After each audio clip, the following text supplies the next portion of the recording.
Hi guys, তো আজকে কিন্তু কোনো গাছপালা নিয়ে আসিনি। আজকে কিন্তু এটা অর্ডার নিয়ে এসেছি। সেই সময় দিওয়ালি সেল চলছিল ফ্লিপকার্টে, তো ফ্লিপকার্ট থেকে ওপেন বক্স ডেলিভারি ছিল, তো তার জন্য মালটা চেকিং করে নিয়েছে ওরা। তো আমি সেটাকে আবার গুছিয়ে রেখেছিলাম, কিছুটা আনপ্যাক বক্স করা বাকি ছিল। তো দেখো, তোমাদের সামনে সেটা খুলে দেখাবো তোমরা কী কী ইউজ করতে পারছো, আমি কি নিয়েছি। তো চলো, আমি কিন্তু অলমোস্ট খুলে ফেলেছি। তো দেখো, এটা কিন্তু একটা ডাস্টবিন ছিল, তার সাথে কিন্তু বেলচা টাইপের যেটা নোংরা তোলার থাকে সেটাই। বক্সটা কিন্তু অনেকটা বড় দিয়েছিল।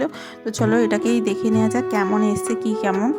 তো এটার দাম পড়েছিল অনলাইনে, মানে তখন অফারে 217 টাকা সামথিং, মানে ওইটাই হবে হয়তো 217 টাকায়। তো এটা কি নিয়ে আমার লাভ হয়েছে? আমি কি এটা বাজার থেকে কিনলে কম দামে পেতাম না কি?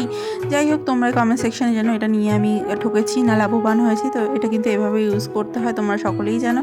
তো আমার তো জিনিসটা ভালোই লেগেছে। কালার কম্বিনেশনটা কেমন লেগেছে, ভালো লাগলো অবশ্যই লাইক করো। টাটা, বাই বাই, দেখা হচ্ছে নেক্সট ভিডিও।